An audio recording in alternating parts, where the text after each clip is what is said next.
keadaan para badut sudah sekarat, tapi mereka menguatkan dan menghibur satu sama lain. Yuki di situ nanya kepada Laples tentang Sylvia. Laples pun berpikir dan mencoba mengingatnya kembali. Sontak Laples ingat jika dirinya bernama Sarion. Menyadari hal itu, Laples melihat ke arah Sylvia dan Laples bersyukur karena istri tercintanya masih diberikan keselamatan. Namun bagi Laples, sekarang yang terpenting adalah teman-temannya. Laples mengatakan jika dirinya akan selalu mengikuti Yuki. Melihat semua para badut tertawa, seketika Jahil merasa iri dan dengki.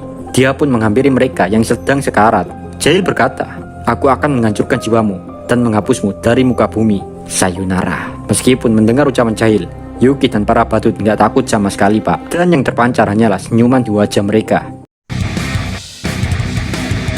Bagi Michael, cara untuk membangkitkan Veldanava adalah suatu mimpi yang gak bakal mungkin bisa diwujudkan. Tapi meskipun begitu, Michael tetap berharap hal yang mustahil itu bisa terwujud.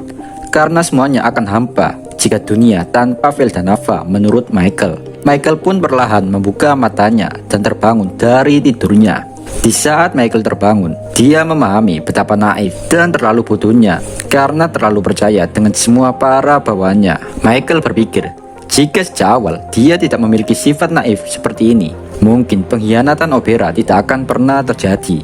Hal ini bagi Michael murni kesalahan Michael sendiri. Obera telah mengkhianati Michael dengan memanfaatkan hak administratifnya untuk menghapuskan skill yang diberikan Michael padanya, yaitu Salvation King Azrael. Setelah berhasil menghapus skill itu, Obera melarikan diri dari kendali Michael. Demi membayar semua kenaifannya, Michael pun memperkuat kendali melalui Vilway. Michael nggak peduli kehilangan Obera karena dia masih memiliki para injektor di pihaknya. Pemimpin para injektor akan dikirim di medan pertempuran paling depan, dan mereka juga mau melakukan hal tersebut karena Michael telah menjanjikan suatu wilayah untuk dijadikan wilayah kekuasaan para injektor sendiri. Bahkan Michael sebenarnya udah nggak peduli lagi tentang misi Obera memantau Ivaras di dunia lain. Lebih gilanya lagi, Michael malah ingin memasukkan Ivaras dalam rencananya. Karena Michael udah nggak peduli lagi dengan Obera, maka Michael juga nggak ada belas kasihan lagi terhadap hidup matinya Obera. Pengalaman pahit ini adalah pengalaman pertama Michael dihianati oleh seseorang, dan itu membuat sakit hati yang teramat dalam di hati Michael.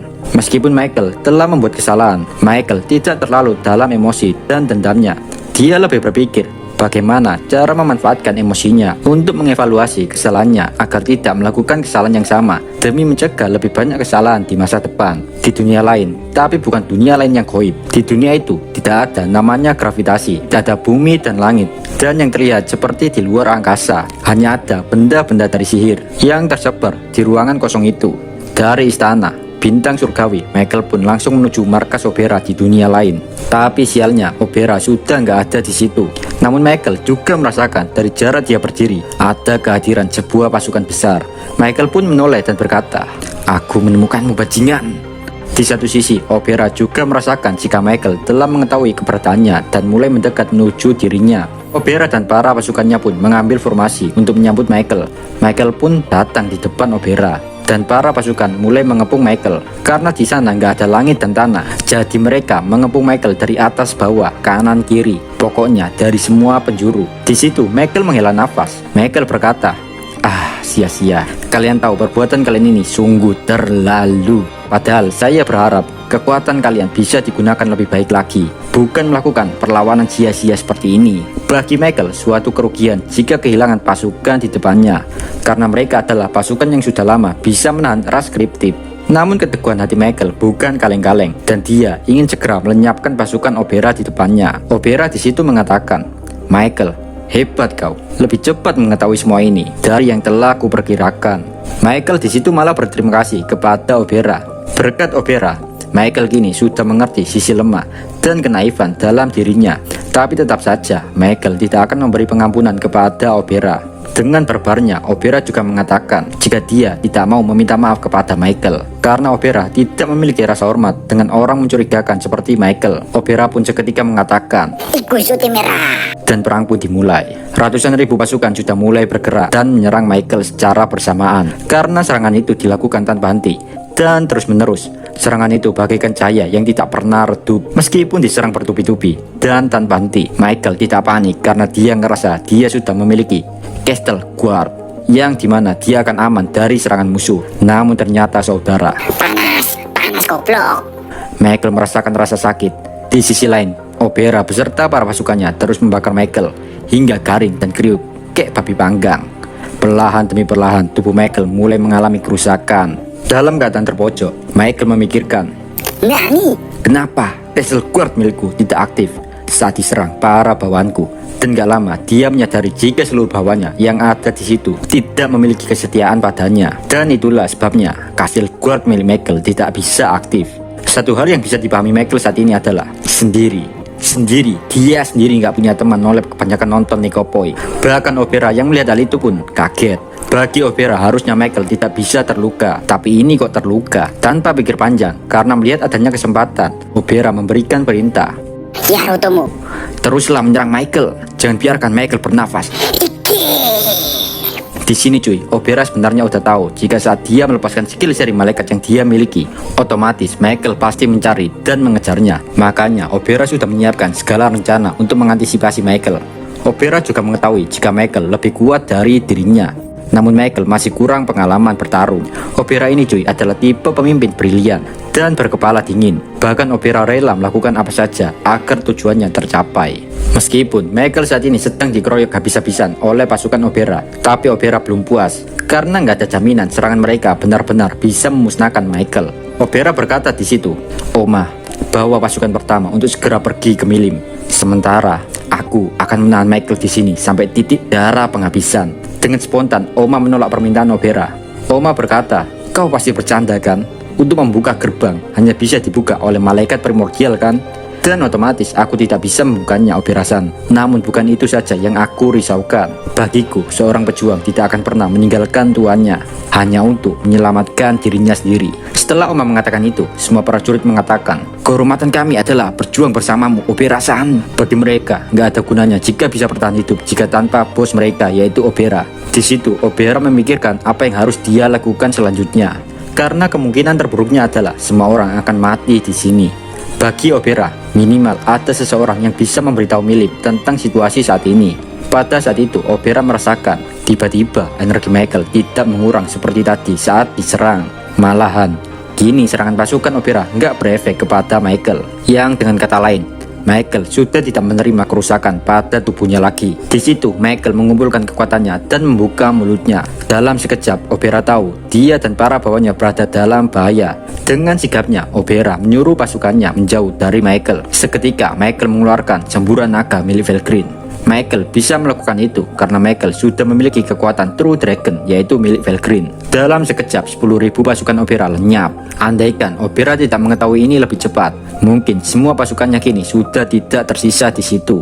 Obera sangat emosi mengetahui banyak pasukan tersayangnya mati dalam sekejap.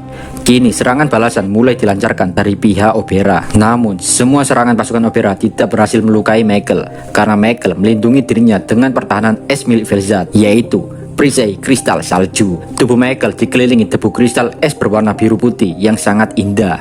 Melihat minimnya peluang menang melawan Michael, Obera meminta kepada Oma sekali lagi untuk melarikan diri dan segera memberitahu Milim apa yang sedang terjadi. Namun Oma menolak karena baginya dia lebih bahagia mati demi Obera. Melihat kebulatan tekad Oma, Obera pun akhirnya memutuskan agar semua pasukannya mati demi dirinya. Semua pasukan pun bahagia mendengar perintah kematian dari tuannya, yaitu Obera. Semua pasukan pun mengatakan, hidup kami untuk Obera sama. Ucap pasukan Obera menyerbu Michael lagi. Sementara Obera berpikir untuk segera kabur menemui Milim. Di cerita yang lain, Rimuru mencoba untuk teleportasi ke tempat Leon, tapi hal itu sia-sia karena lingkaran sihir di negara Leon telah hancur. Dan tentu saja kondisi itu mengakibatkan Rimuru tidak bisa ke sana melalui lingkaran sihir yang sudah mereka bangun bersama. Alhasil, Rimuru pergi ke sana menggunakan transportasi spasial. Melalui mantra pengawasan Argus, Rimuru melihat ke dalam kerajaan Leon sudah beku, gak ada bedanya kayak kastil Gi yang sekarang. Hal itu diakibatkan oleh kelakuan nakal Velzat. Suara itu berasal dari langit, dan itu bukanlah suara recall player ML, tapi itu adalah suara adu tumbuh antara Gi dan si naga nakal, yaitu Velzat. Tapi Rimuru tidak ikut campur dengan pertarungan gila itu, dan lebih memilih untuk pura-pura nggak tahu aja, biar Gi yang mengurus Velzat. Rimuru terus memperhatikan medan pertempuran yang sekiranya Rimuru bisa ikut campur di dalamnya. Rimuru melihat juga jika Diablo bisa menangani Zalario, dan Rimuru emang sengaja membiarkan Diablo bertarung. agar Diablo nggak jadi kang rebahan yang kerjanya cuma nonton Rimuru bertarung. Jadi intinya, Rimuru ingin Diablo berguna sedikit, nggak kayak pertarungan kemarin saat melawan Kekaisaran Timur. Meskipun banyak peperangan di sana, Rimuru memerintahkan bawahnya untuk fokus dulu menuju Kastil Leon. Badai salju Vel'Zad membuat penglihatan Rimuru and the Gang sedikit bermasalah.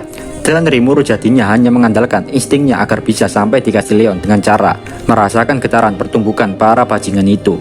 Setelah sudah memasuki Kastil Leon, Rimuru bersyukur penglihatan di dalam kastil tidak seburuk saat di luar kastil. Di dalam kastil, Rimuru mengatakan, "Minasan, keberadaan Leon sudah terdeteksi. Aku bersama Benimaru akan pergi ke sana.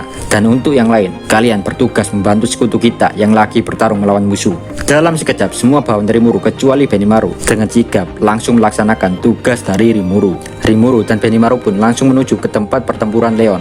Situasi di sana sudah terlihat kacau. Ya gimana nggak kacau, Pak? Itu sudah terlihat jelas jika Jahil sudah menyiapkan serangannya untuk memusnahkan Yuki and the Gang. Serangan Jahil berupa api yang sangat besar dan sangat-sangat nggak ngotak kekuatannya, Pak.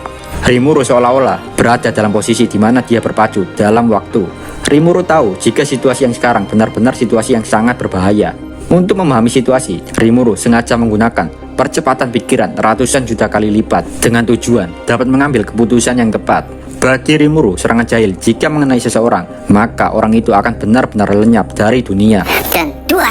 Serangan Jahil pun telah dilepaskan. Rimuru pun langsung melompat dan menyerap serangan Jahil dengan jutsu baru Rimuru, yaitu Void God Azatot. Rimuru nengok ke belakang sambil terus menyerap serangan Jahil. Ya takut aja cuy, Benimaru musnah. Namun nyatanya Benimaru aman aja itu cuy, karena Rimuru dengan sempurna menelan kekuatan serangan Jahil itu. Namun meskipun Rimuru sudah menyerap, keadaannya ini cuy, Yuki and the Gang sudah terpapar serangan Jahil. Jadi Rimuru nggak tahu jika Yuki dan kawan-kawan masih bisa selamat atau enggak. Dalam kebimbangan, Rimuru memutuskan dengan mengatakan, "Lakukan." Seketika, Ciel bergerak atas perintah Rimuru. Tapi tetap saja, ledakan dari serangan Jahil tidak bisa dihindari bagaimanapun juga.